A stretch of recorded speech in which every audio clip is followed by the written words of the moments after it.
Koblenz, Germany. I arrived in Koblenz as part of a Viking river cruise.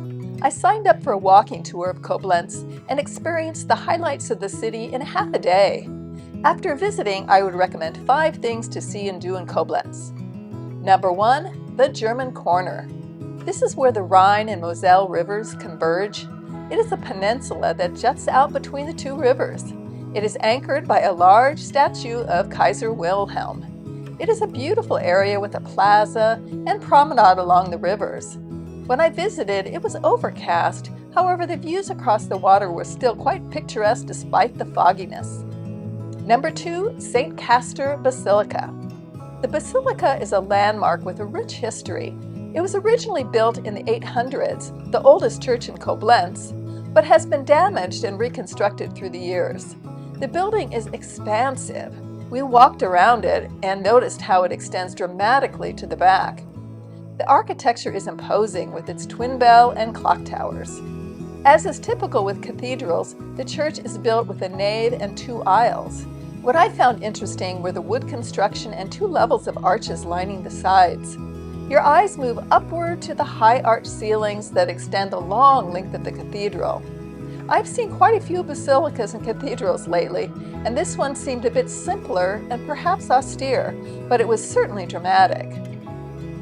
Number 3, Basilica Grounds. The grounds around the basilica are also an attraction. There is a botanical garden toward the back of the cathedral with some serene reflection pools.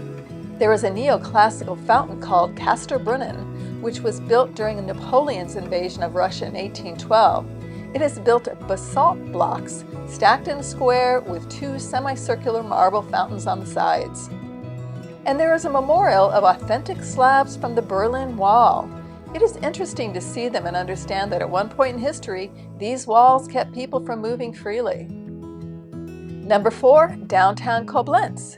The village of Koblenz is absolutely charming. It has a variety of architectural styles from Baroque to Romanesque. All of the buildings line narrow cobblestone streets with cafes spilling out onto the plaza. Here are a few examples of the interesting architecture.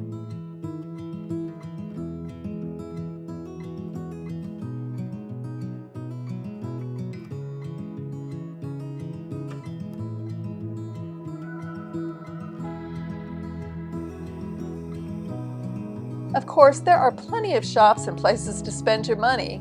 Pretzels are a big seller here. Love this door handle. Number 5, the Schangel Fountain.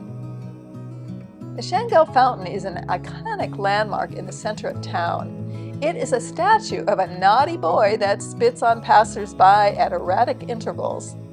The fountain has an interesting and important history for the residents of Koblenz. For a couple of decades, Koblenz was actually a part of France. During the French period, a large number of children to French and German parents were named Jean. The popular name later morphed to Schangel, which became a moniker for the residents of the region. The Koblenz locals are proud of this moniker, as you can see on manhole covers throughout the city. Of course, you need to stand clear of the wet pavement so you don't get spit on. It's fun to wait to see the boy let loose. So those are the 5 things to see and do that I thought were the highlights of Koblenz. If you have time, you might also want to stroll along the river. There are some beautiful bridges and buildings lining the river's edge.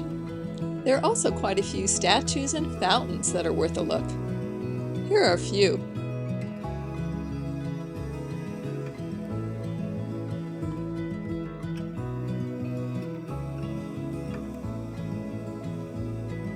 For senior and solo travelers, the city felt quite safe in the downtown areas where we visited. It was mostly flat, so easy to navigate. I have posted additional videos on this trip and have included links in the description below. As always, if you have questions, feel free to ask in the comments section, and check out the SeniorSoloTravel website and Facebook forum where you can interact with other travelers. And if you'd like to follow my senior and solo travel journeys, please like and subscribe. Cheers!